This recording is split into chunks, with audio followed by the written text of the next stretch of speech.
Hello everyone. Today we are going to discuss about a Leetcode problem. So it's categorized as easy Leetcode problem uh, using tree. So let's go to the problem statement, and this is problem number 226. So we have to invert a binary tree, and the input would be given. The input would be the root of the binary tree, and we have to invert it and then return the root. Okay, that means you can visualize the problem here. You can see in example 1, you are given this tree. This is your input.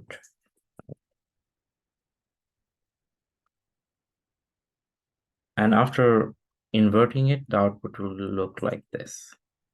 As you can see here,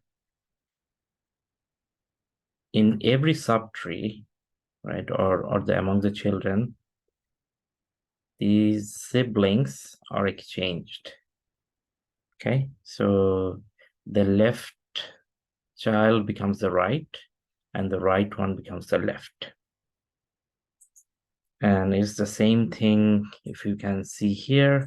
So here you see these two also gets exchanged, as well as these two. Okay.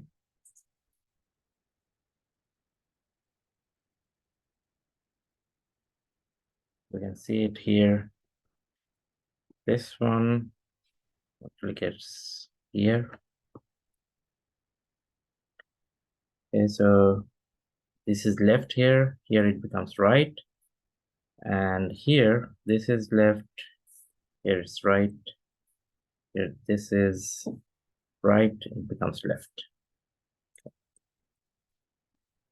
Let's look at another problem. So this another example. So this is easier. For this one, this is the root of the tree. This is the input, and this only has two children, left and right.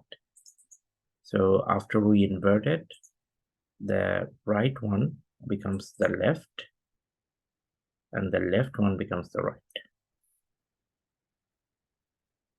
Now, as you know that empty trees are also binary trees. So if you're given an empty tree, the output would also be an empty tree. Okay. So let's think how we can solve this problem. The first thing is to make the exchanges or make the swaps, we have to traverse the tree, right? That means we have to traverse the tree. Otherwise, how can we make the exchange? So we have to come here, right?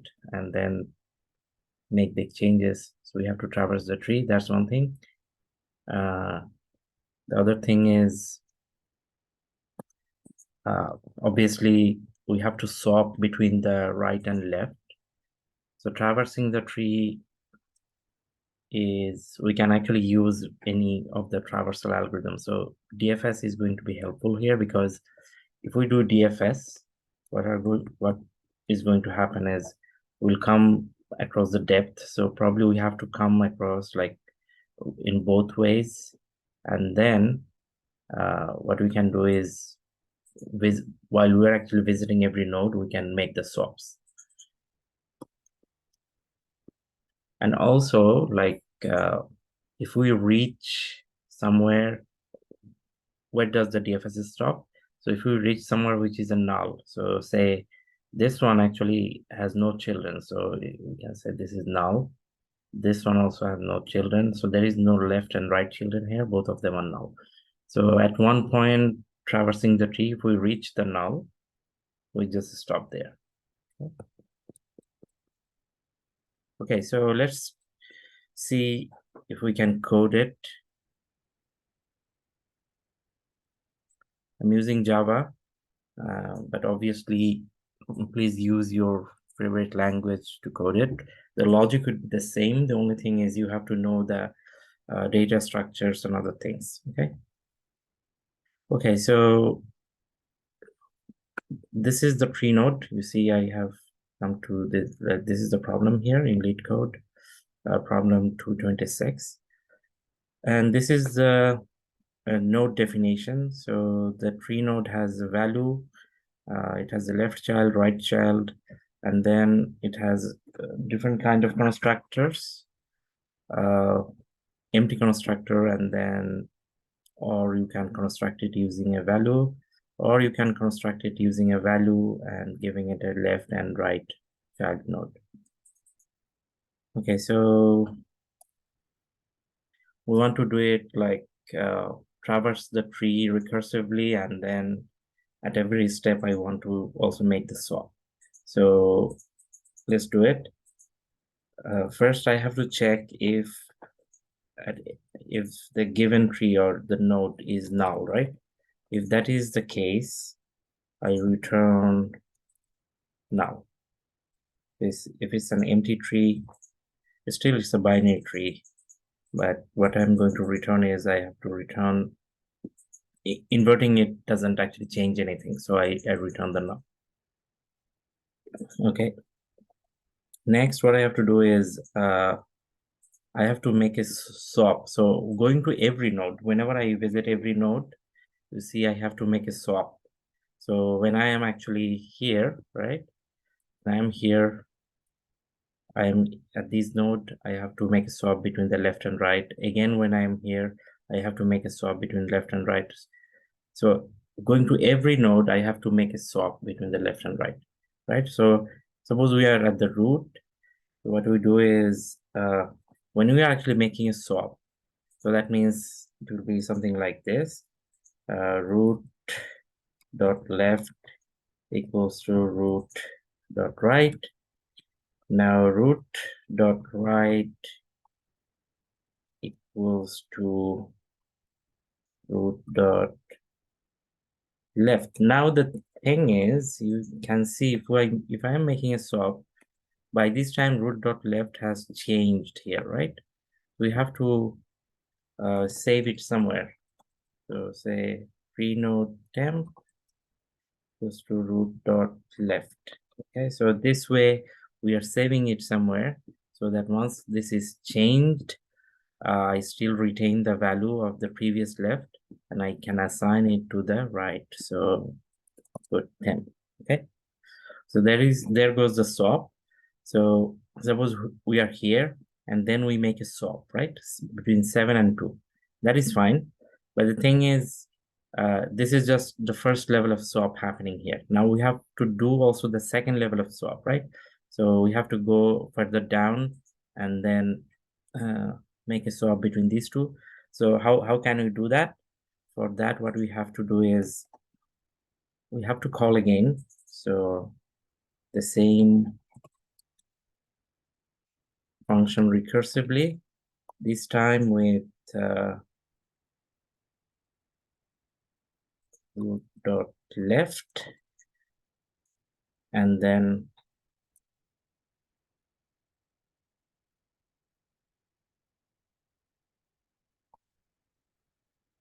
root dot right.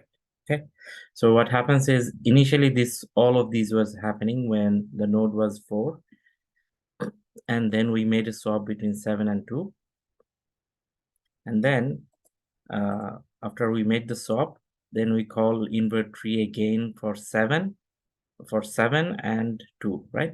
So what's going to happen is now their subtrees are going to be swapped. So these will keep on happening recursively until we reach the null nodes at the leaf. Okay. So let's run this program. If I run, okay, so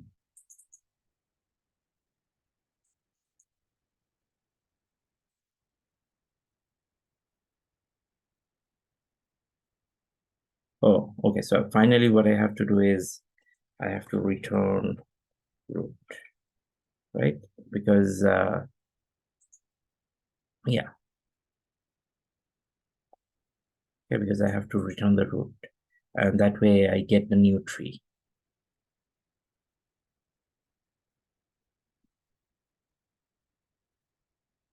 Okay, so all the test cases passed here.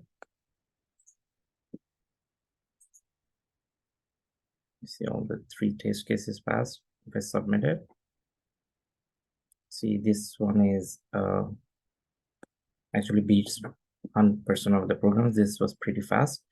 Now the question is, what was the time complexity of this algorithm? Well, the time complexity of the algorithm is, as you see, we can, in every node, once we are actually reaching here, right? We're doing a, once we are here, we are actually making a swap between these two, right? How many operations are there? Like, if you see the code, we had done like 3 operations, right? 3 operations to swap. Okay. So that means for every node, we will be doing like 3 operations. And then we'll call the function on this node. Again, there will be 3 operations. We'll call the same function on this node. Again, there will be 3 operations. So that means using DFS, we will visit every node. This invert tree function is going to be called on every node. And there will be at most 3 operations. So the total complexity of the algorithm is order of 3n, which is actually order of n, where, or you can say order of number of vertices, right? Number of nodes or number of vertices. So whichever is the number of node, that is the order of the algorithm. So this is the time complexity of the algorithm. Now space complexity is, okay, space complexity is also order of n. The reason is these call stack, you know what call stack is from the DFS lecture, right? So the call stack might be it may go, suppose, n levels. So you see, think as a tree like this, which only has, suppose, right child. Okay, think a tree like this. So we are calling this function like invert tree on this. This is going to call this, right? This is going to call this. So every function is going to call its child with invert, right? So eventually in the call stack, this function is going to be staying here, right? And then this one is going to be pushed here. This one is going to call this. So this is going to be pushed here. So all the functions will be pushed. So this is going to be pushed here, right? So this is the call stack. We can say that most, if there are like n nodes in the tree, if the tree looks like this, if there are n nodes in the tree in the call stack, I may have like n calls stacked. So the space complexity is also order of n. Okay, so that's it. I hope you understood the problem, and what you can do is you can try to solve some similar problems. So by similar problems, you can find the similar problems here. So you can just try to solve some similar problems to master the idea of the algorithm. Okay, so this is one example of how to solve a tree problem using tree traversal, DFS tree traversal. Thank you very much.